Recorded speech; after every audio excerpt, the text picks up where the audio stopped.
लेकिन corrupt politicians ने आज तक 20 लाख बेरोजगारों की फौज तैयार कर दी है। दफा 370 35 से इसको उड़ा दिया, एक रियासत को यूनियन टेरिटरी में बना दिया और उसको जो एक जमाने में एक मुल्क हुआ करता था उसको भी दुफाड़ करके दो टुकड़े कर दिए। हिंदू और मुसलमान को लड़ाया।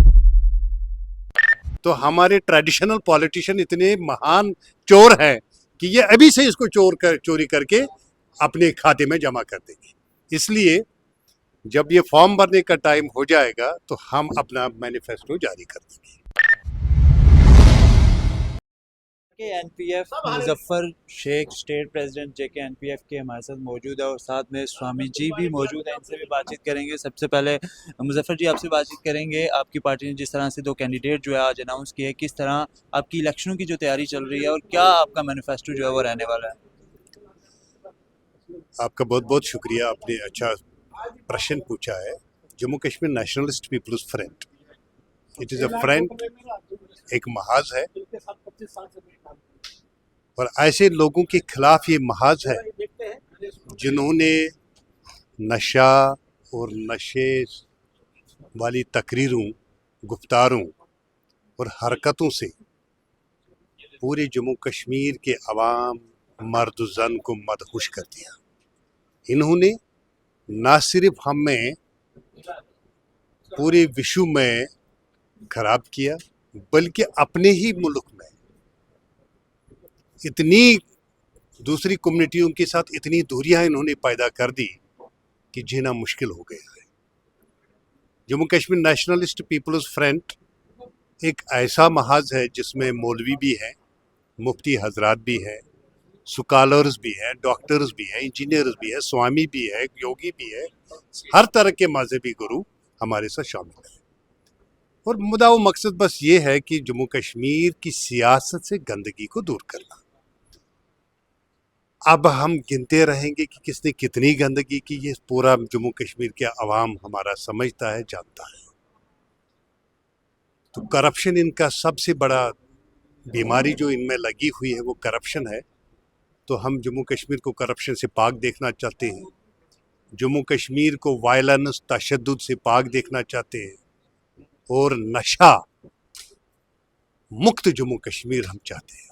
हम चाहते हैं कि रोटी, कपड़ा और मकान हर घर, हर फर्द को, कोई बेचारा मतलब बीच सड़क पे भिखारी की तरह न मांगे।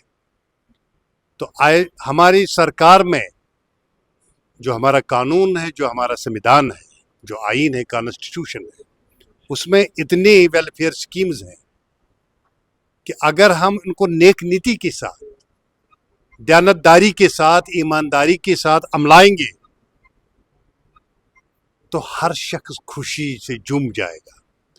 लेकिन करप्ट पॉलिटिशियंस ने आज तक 20 लाख बेरोजगारों की फौज तैयार कर दी है।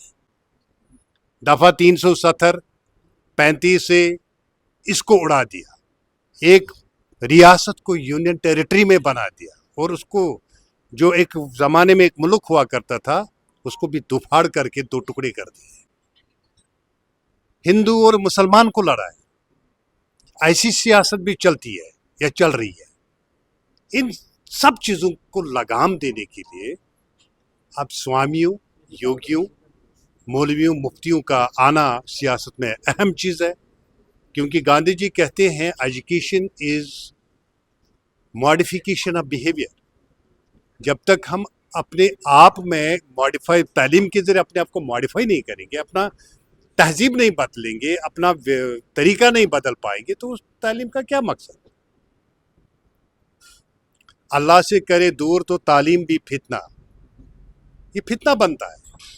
तो अब Jammu Kashmir nationalist people's front ने ये ठान लिया है कि पार्लियामेंट्री इलेक्शन चूंकि सर पर है, नहीं तो हमारा ये यकीन भी है कि यूनियन टेरिटरी के अंदर जो भी इलेक्शन होगा उस इलेक्शन से हम बाइकॉट ही करते, क्योंकि यूनियन टेरिटरी में आप जिस शख्स को, किसी भी पार्टी को, अवाम सरताज है, आवाम के वोट का ताकत है, ये जिसको देगी वो सर पे बैठ जाता है।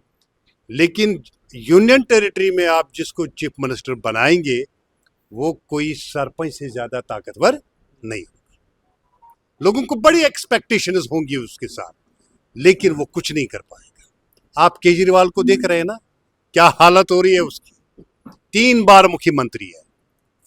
तो इन सब चीज़ों का शॉर्टकट में मैं बोलता हूँ, सुबह से मैं बोल रहा हूँ, शॉर्टकट में एक परिवर्तन हम चाहते हैं, सियासत से गंदगी को दूर करना चाहते हैं। इसीलिए स्वामियों को भी हमने मैदान में लाया। दिव्यानंद जी स्वामी हमारे पास है, जो जम्मू रियासी पार्लियामेंट्री सीट के लिए हमारे कैंडिडेट हैं। तो अनंतनाग राजौरी पार्लियामेंट्री सीट के लिए 27 मार्च को हम ऐलान करने जा रहे हैं। और चूँकि योगी साहब कह चुके हैं कि मुजफ्फर शेख साहब उधर के कैंडिडेट हैं, तो लेकिन बाज़ाब्ता उसका ऐलान 27 को ही होगा।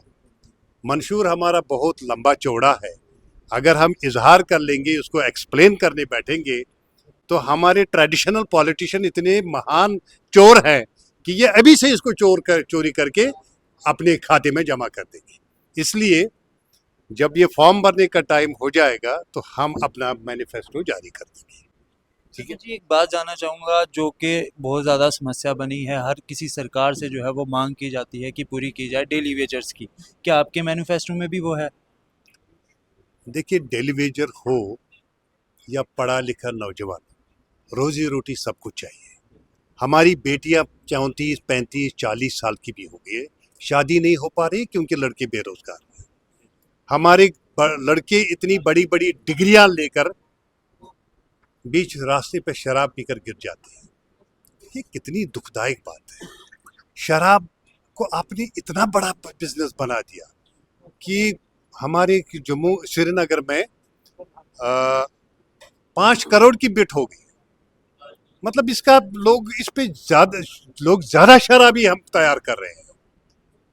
और ये कहते हैं, महात्मा गांधी ने कहा है, शराब शरीर और आत्मा दोनों को नष्ट करता है। कहाँ ले जा रहे हैं हम अपनी सोसाइटी को? खुदा के लिए आप कहीं तो रोको। अब रुक जाओ ना।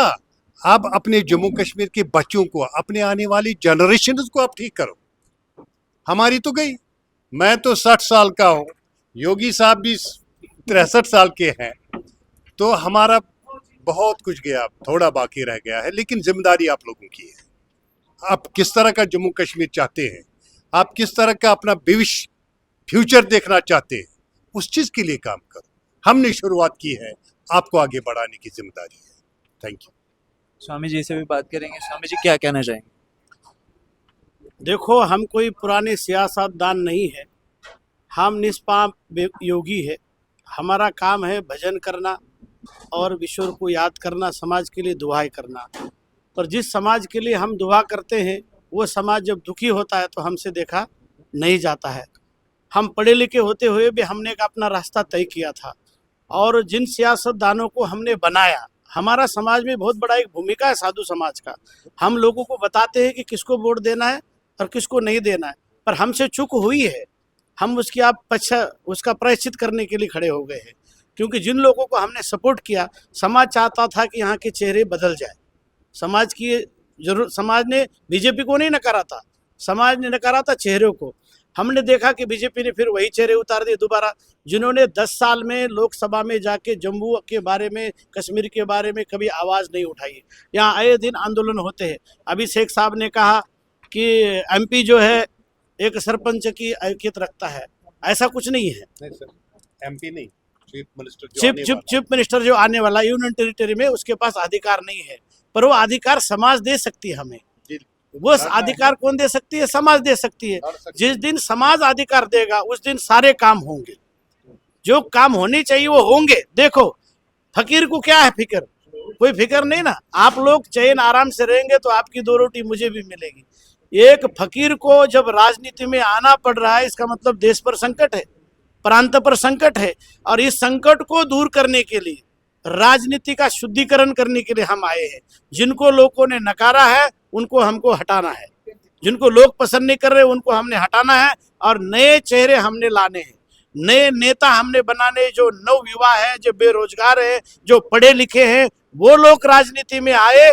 हमारे देश का बड़ा दुर्भाग्य है, 8वीं 9वीं फेल बन जाता है मंत्री, और MA BEd पढ़ा हुआ पीता है दारू, क्योंकि उसको काम मिलता नहीं है। तो हम चाहते हैं कि ये 8वीं पास वाले वो काम करे तो बेहतर रहेगा। अब मैंने तो डॉक्टरी गुरुकुल परंपरा से पढ़ा हूं मैं, और मेरा काम है वेद पढ़ाना, वेद को पढ़ाना।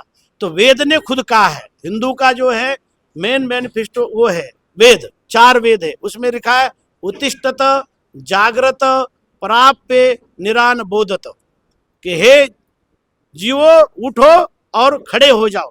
मुझे लगता है दुनिया में इससे बड़ा वाक्य और कोई नहीं हो सकता। तुम्हारे ऊपर जुल्म हो रहा है, तुम्हारा रोटी छीन रहा है, तुम्हारा कपड़ा छीन रहा है, तुम्हारा मकान जला दिया जा रहा है, और तुम भाग रहे हो ना। सामना करो, भागना नहीं है, सामना करना है। और इसीलिए एक महाराज, एक फकीर को इस राजनीति की गंदगी साफ करने के लिए आना पड़ा। मुजफ्फर शेख साहब मेरे पास आए, इन्होंने प्रार्थना की कि महाराज दुनिया डूब रही है, जब आपके आवामी नहीं रहेगा तो आपको महाराज कौन कहेगा। बात भी सही है, जब मुझे खिलाने वाले रो रहे तो मुझे भी उनके साथ ही रोना पड़ेगा ना।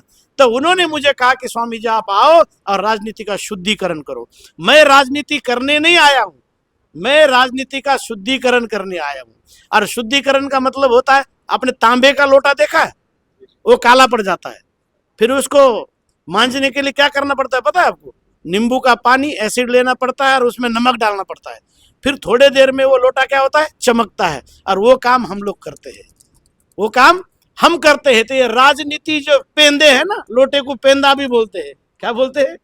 पेंदा। ये लोटे खराब हो गए अब ये नींबू से भी साफ नहीं हो रहे, एसिड भी काम नहीं कर रहा है। तो ये एक राष्ट्र महोत्सव है, हमने सोचा इस महोत्सव में इस बार हम भी भाग लेंगे। देश का नागरिक होने के नाते मेरा हक है इलेक्शन लड़ना। किसी के खिलाफ क्या, मुझे क्या लेना देना किसी के, मेरा हक है, मेरा अधिकार है। जुगल भी लड़े, सारे लड़े, आप लोग भी लड़ो, क्या दिक्कत है भाई? लड़ाई सब मिलके लड़ेंगे, जो जीतेगा वो सिकंदर होगा, है ना। तो हम भी लाइन में है, और जनता चुनेगी कि जनता को योगी चाहिए क्या वो भोगी रोगी चाहिए। मुझे हैरान होता हूं मैं, जिन्होंने 50 साल तक राजनीति की है वो दल बदल रहे। पूरे इंडिया के करप्ट लोग इकट्ठे हो गए एक बंदे के खिलाफ, यानी वो बंदा कितना पावरफुल है, तो उसको पावर देने के लिए भी कोई पावरफुल ही चाहिए कि नहीं। फिर सारे करप्ट इकट्ठे हो गए, और समाज का ये दायित्व बनता है कि इन सब करप्ट को खत्म करे देश से। जो कभी एक दूसरे को देखना नहीं चाहते थे, वो सारे एक जगह बैठ के समोसे खा रहे हैं, एक जगह बैठ के चाय पी रहे हैं, जम्मू कश्मीर से लेके कन्याकुमारी तक रैलियां निकाल रहे हैं। नहीं, हम इन सारे कूड़ा करकट को आप रिसाइकल करने के लिए भेजेंगे, ये रिसाइकल होगा। कूड़ा करकट गंदगी रहेगी तो मच्छर पैदा होंगे, और वो आगे मच्छरों को जन्म देंगे, तो उन मच्छरों को फिर राजनीति में आएंगे, और हमारी पब्लिक, भोली भाली जनता फिर पीछे जाएगी। तो आप जनता की आवाज ही सबसे बड़ी आवाज है, जनता जो फैसला करेगी वही होगा। मुझ फकीर को यदि जम्मू के जनता ने मौका दिया तो मैं ऐसा रिसाइकल करूंगा कि उसका दोबारा कोई प्रोडक्ट नहीं बनेगा, उसका दोबारा कोई प्रोडक्ट नहीं बनेगा। मैं ऐसी एक फैक्ट्री लेके आया हूँ जम्मू कश्मीर के लिए, मेरे दिमाग में है, मैं वो रिसाइकल करूंगा ये सारे कूड़ा करकट का, उसका दोबारा कुछ नहीं बनेगा। चलिए, शुक्रिया बातचीत करने के लिए। हमारे साथ मौजूद थे स्वामी जी और मुजफ्फर शेख साहब, जो कि स्टेट प्रेसिडेंट है JK NPF के। आप सबका इस पर क्या कहना है कमेंट सेक्शन में जरूर बताएं, और भी इसी तरह की मजीद अपडेट के लिए जुड़ रहे हैं हमारे साथ, देखते रहे हमारे चैनल।